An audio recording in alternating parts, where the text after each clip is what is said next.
So ನಮಗೆಲ್ಲರಿಗೂ ಕೂಡ ಗೊತ್ತಿದೆ ಅಡಿಕ್ಷನ್ ಅನ್ನುವಂಥದ್ದು ಒಂದು ಪಾಯ್ಸನ್ ಇದ್ದಂಗೆ. ಸೊ ಆ ಒಂದು ಪಾಯ್ಸನ್ನ ಸ್ಲೋ ಆಗಿ ತೊಗೊಂಡ್ರೆ ಸ್ಲೋ ಪಾಯ್ಸನ್ ಆಗುತ್ತೆ, ತುಂಬಾ ಬೇಗ ಚಟ ಮಾಡಿಕೊಂಡ್ರೆ ಬೇಗನೆ ಡೆತ್ ಆಗುವಂಥ ಎಲ್ಲ ಚಾನ್ಸಸ್ ಕೂಡ ಇರುತ್ತೆ. But at the end of the day death is confirm. ನಾವು ಪಾಯ್ಸನನ್ನು ತೊಗೊಂಡ್ರೆ ಬದುಕೋದಕ್ಕೆ ಚಾನ್ಸೇ ಇಲ್ಲ. ಇದೇ ರೀತಿ ಹಲವಾರು ಥರದ ಅಡಿಕ್ಷನ್ಗಳು ನಮ್ಮ ಇಂಡಿಯಾದಲ್ಲೇ ಇದ್ದಾವೆ. ಡ್ರಿಂಕಿಂಗ್ ಆಗಿರ್ಬೋದು, ಸ್ಮೋಕಿಂಗ್ ಆಗಿರ್ಬೋದು, ವುಮನ್ ಆಗಿರ್ಬೋದು, ಡ್ರಗ್ ಅಡಿಕ್ಟ್ಸ್ ಆಗಿರ್ಬೋದು, ಮೇಯ್ನ್ ಆಗಿ ಗ್ಯಾಮ್ಲಿಂಗ್.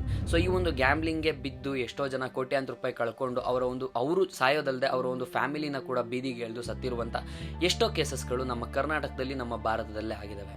ಸೊ ಇದೇ ರೀತಿ ಒಂದು ಕೇಸ್ ಮೊನ್ನೆ ಭಾನುವಾರ ನವೆಂಬರ್ 4, 2024 ನಮ್ಮ ಒಂದು ಬೆಂಗಳೂರಿನಲ್ಲೇ ನಡೀತು. ಆ ಒಂದು ಬೆಂಗಳೂರಿನಲ್ಲಿ ನಡೆದ ಘಟನೆ ಇಡೀ ಕರ್ನಾಟಕದ ಕನ್ನಡ ಸ್ಯಾಂಡಲ್ವುಡ್ ಇಂಡಸ್ಟ್ರಿಯನ್ನೇ ಅಲ್ಲಾಡಿಸಿತು ಅಂತಲೇ ಹೇಳ್ಬೋದು.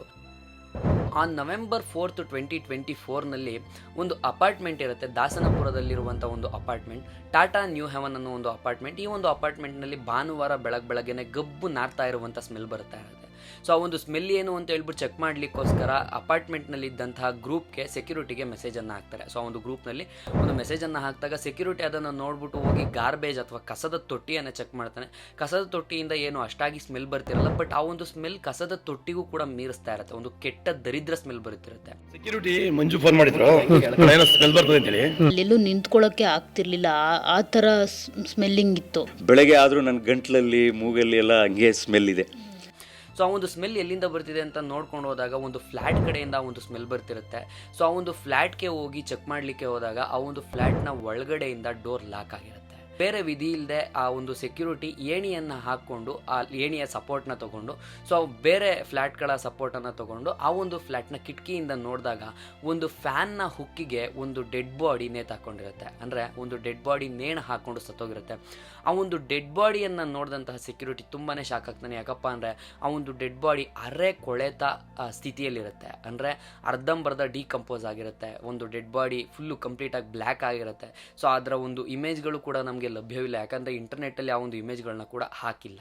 ಸೊ ಆ ರೇಂಜಿಗೆ ಆ ಒಂದು ಡಿಕಂಪೋಸ್ ಆಗಿರುವಂಥ ಒಂದು ಬಾಡಿ ಸಿಗುತ್ತೆ. ಸೊ ಆ ಒಂದು ಬಾಡಿ ಬಂದು ಖ್ಯಾತ ನಿರ್ದೇಶಕರಾಗಿರುವಂಥ ಗುರುಪ್ರಸಾದ್ ಅವ್ರದ್ದು.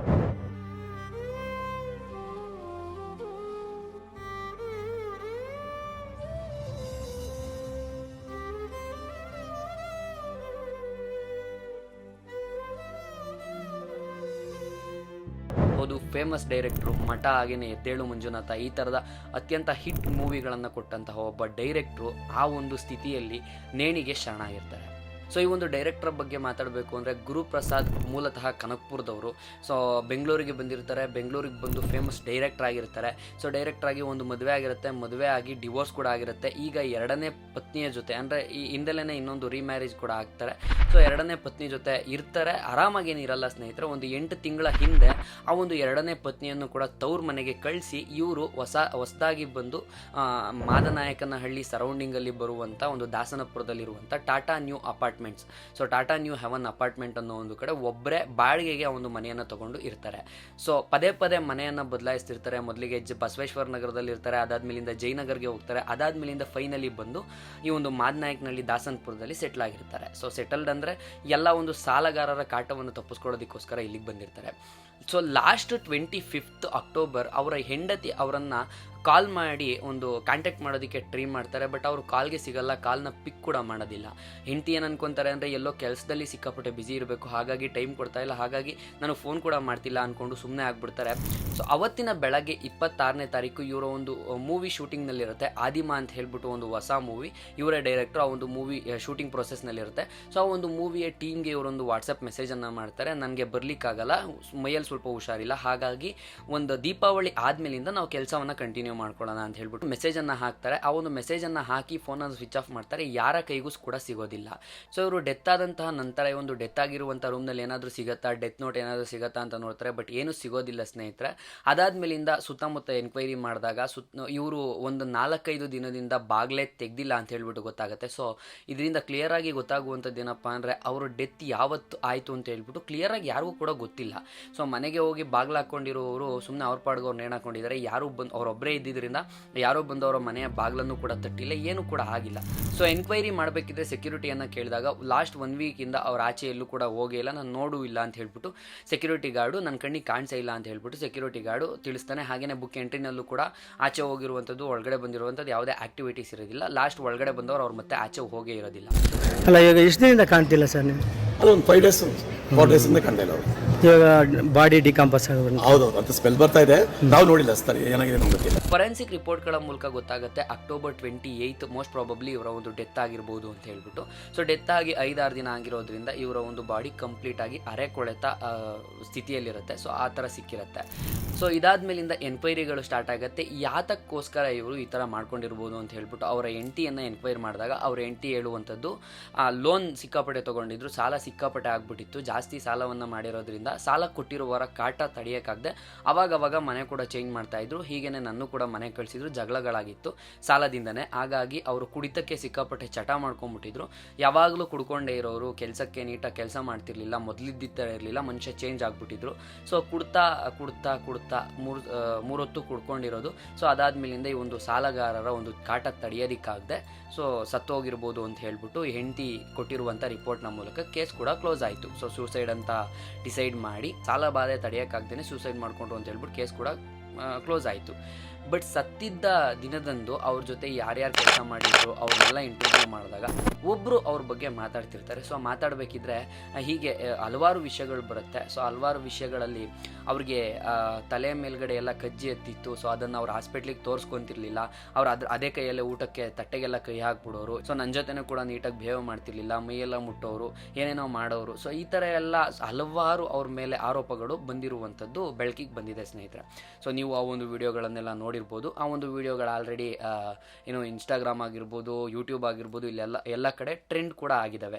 ಸೊ ಅವ್ರ ಬಗ್ಗೆ ಹಲವಾರು ಜನ ಬೇರೆ ಬೇರೆ ಥರ ಮಾತಾಡಿದ್ರು. ಸೊ ಅವ್ರ ಜೊತೆ ಕೆಲಸ ಮಾಡಿದಂಥ ತಬಲಾ ನಾನಿ ಅವರು ಕೂಡ ಮಾತಾಡಿದ್ರು. ಪಾಸಿಟಿವ್ ಅಥವಾ ನೆಗೆಟಿವ್ ಇರೋ ವಿಷಯಗಳನ್ನು ಹೇಳಲಿಕ್ಕೆ ಅದು ತುಂಬಾ ಒಳ್ಳೆ ಟೈಮ್ ಅಲ್ಲ ಅಂತ ನಾನು ಅನ್ಕೊತೀನಿ. ಯಾಕಪ್ಪ ಅಂದರೆ ಒಬ್ಬರು ಸತ್ತೋಗಿರ್ತಾರೆ, ಆ ಒಂದು ಸತ್ತೋಗಿರುವವರ ಮನೆ ಮುಂದೆ ಹೋಗಿ ನೀನು ಹಿಂಗೆ ಮಾಡಿದೆ ಅಂತ ಹೇಳ್ಬಿಟ್ಟು ಹೇಳೋದು ಎಷ್ಟು ಸರಿ? ಆ ಒಂದು ಮಾತನ್ನು ಆಡಿದವರು ಇವತ್ತು ಏನು ಬೇಕಾದರೂ ಆಗಿರ್ಬೋದು. ಅಂದರೆ he is a famous actor, he is a famous businessman, or if he is a famous politician, ಏನಾದರೂ ಆಗಿರ್ಬೋದು. ಸೊ ಅವರು ಸತ್ತೋದ ನಂತರನೇ ಅಂದರೆ ಅವರೇ ಪ್ರೆಸ್ ಮೀಟನ್ನು ಕರ್ಸ್ಕೊತಾರೆ, ಮನೆ ಅಥವಾ ಆಫೀಸ್ ಎಲ್ಲೋ ಒಂದು ಕಡೆ ಪ್ರೆಸ್ ಮೀಟನ್ನು ಕರ್ಸ್ಕೊಂಡು ಸೊ ಗುರುಪ್ರಸಾದ್ ಅವರ ಮೇಲೆ ಆರೋಪಗಳನ್ನು ಮಾಡ್ತಾರೆ. ಅವ್ರು ಈ ಥರ ಮಾಡ್ತಿದ್ರು, ಆ ಥರ ಮಾಡ್ತಿದ್ರು ಅಂತ ಹೇಳ್ಬಿಟ್ಟು ಏನೇನೋ ಕತೆಗಳನ್ನು ಹೇಳ್ತಾರೆ. ಕತೆಗಳೋ ನಿಜಗಳೋ ಒಂದು ಗೊತ್ತಿಲ್ಲ. ಇದೇ ಮನುಷ್ಯ ಹಿಂದೆ ಒಂದು ಫಿಲಮ್ ರಿಲೀಸ್ ಆಗಬೇಕಿದ್ರೆ ಒಂದು ದೊಡ್ಡ ವೇದಿಕೆಯಲ್ಲಿ ಎಲ್ಲರ ಮುಂದೆ ನಿಂತ್ಕೊಂಡು ಗುರುಪ್ರಸಾದ್ ಅವ್ರನ್ನ ಹೊಗಳಿರೋದು ಉಂಟು. ಸೊ ಇದೇನು ಜಾಸ್ತಿ ದಿನ ಆಗಿಲ್ಲ, 1 ವರ್ಷದ ಹಿಂದಿನ ಕತೆ ಅಷ್ಟೇ. 1 ವರ್ಷ ಆ ಒಂದು ಮೂವಿ ರಿಲೀಸ್ ಆಗುವಂಥ ಟೈಮ್ನಲ್ಲಿ ಆ ಒಂದು ಮೂವಿ ರಿಲೀಸ್ ಕೂಡ ಆಯಿತು. ಗುರುಪ್ರಸಾದ್ ಅವರ ಏನು ಡೈರೆಕ್ಷನ್ನ ಮೂವಿ, ಗುರುಪ್ರಸಾದ್ ಅವರು ನಿರ್ದೇಶನ ಮಾಡಿರುವಂಥ ಮೂವಿ ಫ್ಲಾಪ್ ಕೂಡ ಆಯಿತು ಆ ಒಂದು ಮೂವಿ. ಅದೇ ಮೂವಿಯ ಒಂದು ಹೀರೋ ಇವತ್ತು ಗುರುಪ್ರಸಾದ್ ಅವರ ಬಗ್ಗೆ ಬಾಯಿಗೆ ಬಂದಂಗೆಲ್ಲ ಮಾತಾಡ್ತಿದ್ದಾರೆ. ಸೊ ಒಂದು ಡೆತ್ ಆಗಿರುವಂಥ ಟೈಮ್ನಲ್ಲಿ ಸಂತಾಪ ಸೂಚಿಸಬೇಕು ಅಥವಾ ಹೋಗಿ ಅವರ ಫ್ಯಾಮಿಲಿಗೆ ಸಹಾಯವನ್ನು ಮಾಡಬೇಕು ಕೈಲಾಗಲಿಲ್ಲ ಅಂದರೆ ಅವ್ರ ಪಾಡಿಗೆ ಅವ್ರು ಇರಬೇಕು. ಅವ್ರು ಒಪ್ಕೊಂತಿದ್ದಾರೆ. ನಾನು ಅವರ ಒಂದು ಫ್ಯಾಮಿಲಿಗೆ ಒಂದು ಚಿಕ್ಕ ಪಾಪು ಇದೆ, ಆ ಒಂದು ಪಾಪುಗೆ 3 ವರ್ಷದ ಮಗಳಿದ್ದಾಳೆ, 2ನೇ ಹೆಂಡತಿಗೆ. ಸೊ ಆ ಒಂದು ಮಗಳಿಗೆ ಏನಾದರೂ ಸಹಾಯವನ್ನು ನಾನು ಮಾಡ್ತೀನಿ ಅಂತ ಹೇಳ್ಬಿಟ್ಟು ಒಪ್ಕೊಂತಿದ್ದಾರೆ. But at the end of the point ಅವರು ಗುರುಪ್ರಸಾದ್ ಬಗ್ಗೆ ಆರೋಪಗಳನ್ನು ಮಾಡ್ತಾನೆ ಬರ್ತಿದ್ದಾರೆ. ಸೊ ಆ ಒಂದು ವಿಡಿಯೋದಲ್ಲಿ ಕ್ಲಿಯರ್ ಆಗಿ ಗೊತ್ತಾಗುತ್ತೆ. ನೀವೇ ಒಂದು ಪ್ರೆಸ್ ರಿಪೋರ್ಟನ್ನು ಕರ್ಸ್ಕೊತೀರಾ, ಪ್ರೆಸ್ ಮೀಟನ್ನು ಮಾಡಿ ಆ ಒಂದು ಪ್ರೆಸ್ ಮೀಟ್ನಲ್ಲಿ ಹೇಳುವಂಥ ಅವಶ್ಯಕತೆ ಏನಿತ್ತು? ಸತ್ತೋದ್ಮೇಲೆ ಆ ಒಂದು ವ್ಯಕ್ತಿಯನ್ನು ನೆಮ್ಮದಿಯಾಗಿ ಬಿಟ್ಬಿಡ್ಬೇಕು. ಇವಾಗ ನೀವು ಯಾರೋ ಬದುಕಿರೋರ ಮೇಲೆ ಅಥವಾ ನೀವೇ ಆಗಿರ್ಬೋದು, ಯಾರೋ ಒಂದು ಬದುಕಿರೋರ ಮೇಲೆ ಒಂದು ಆರೋಪಗಳನ್ನು ಮಾಡಿದ್ರೆ ಅದನ್ನು ಡಿಫೆಂಡ್ ಮಾಡ್ಕೊಳ್ಳೋದಕ್ಕೆ ಆ ಒಂದು ಮನುಷ್ಯ ಬದುಕಿರ್ತಾನೆ. ಬಟ್ ಸತ್ತೋಗಿರೋರ ಮೇಲೆ ಆರೋಪಗಳನ್ನು ಮಾಡಿದ್ರೆ ಅದನ್ನು ಡಿಫೆಂಡ್ ಮಾಡ್ಕೊಳ್ಳೋದಕ್ಕೆ ಆಗಲ್ಲ. ಸೊ ಡೆಡ್ ಬಾಡಿಯ ಮೇಲೆ ಆರೋಪ ಮಾಡುವಂಥದ್ದು ಎಷ್ಟು ಸರಿ? ಸೊ ಈ ರೀತಿ ಅವರ ಮೇಲೂ ಕೂಡ ಸುಮಾರು ಆರೋಪಗಳಿದ್ದಾವೆ.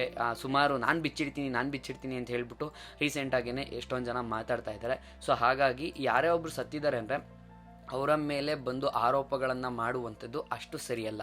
ಸೊ ನೀವು ಕೂಡ ಯಾವುದೇ ಚಟಗಳಿಗೆ ಅಡಿಕ್ಟ್ ಆಗಬೇಡಿ. 1 ಸಿಗರೇಟ್ ಸೇದಿದ್ರೆ ಇಟ್ಸ್ ಅ ನಾರ್ಮಲ್ ಥಿಂಗ್, ಈಗ ಎಲ್ಲರೂ ಸೇದ್ತಾರೆ. ವಾರಕ್ಕೆ 1 ದಿನ ಎಣ್ಣೆ ಹೊಡೆದ್ರೆ ಇಟ್ಸ್ ಅ ನಾರ್ಮಲ್ ಥಿಂಗ್, ಈಗ ಎಲ್ಲರೂ ಎಣ್ಣೆ ಕುಡಿತಾರೆ. ಹಂಗಂತ ಹೇಳ್ಬಿಟ್ಟು ದಿನಕ್ಕೆ ಒಂದು 5-6 ಪ್ಯಾಕ್ ಸಿಗರೇಟ್ ಸೇದ್ಕೊಂಡು ಅದನ್ನೇ ಎಣ್ಣೆ ಹೊಡ್ಕೊಂಡು ಇದ್ರೆ ಜೀವನದಲ್ಲಿ ಏನು ಬಂತು? ಸೊ ಈ ಥರ ಅಡಿಕ್ಟ್ ಆಗಿ ಸಾಲ ಮಾಡಿಕೊಂಡು ಒಂದಿನ ನಾವು ಸಾಯೋದಲ್ಲ ಅಂತ ನಮ್ಮ ಫ್ಯಾಮಿಲಿಯವರನ್ನು ಕೂಡ ಬೀದಿಗೆ ಎಳೆದು ಸತ್ತೋಗ್ಬೇಕಾಗತ್ತೆ. ಸೊ ಆದ್ದರಿಂದ ಈ ಒಂದು ಕರ್ನಾಟಕದಲ್ಲಿ ಇರುವಂಥ ಈ ಒಂದು ಡೆತ್ ಬಂದ್ಬಿಟ್ಟು ಕರ್ನಾಟಕದ ಯುವ ಪೀಳಿಗೆ ಒಂದು ಪಾಠ ಅಂತ ಹೇಳ್ಬೋದು. ಸೊ ಇದಿಷ್ಟು ನನಗೆ ಗುರುಪ್ರಸಾದ್ ಅವರ ಸಾವಿನ ಬಗ್ಗೆ ತಿಳಿದಂತಹ ಸತ್ಯಾಂಶ. ಸಿಗೋಣ ಮುಂದಿನ ವಿಡಿಯೋದಲ್ಲಿ.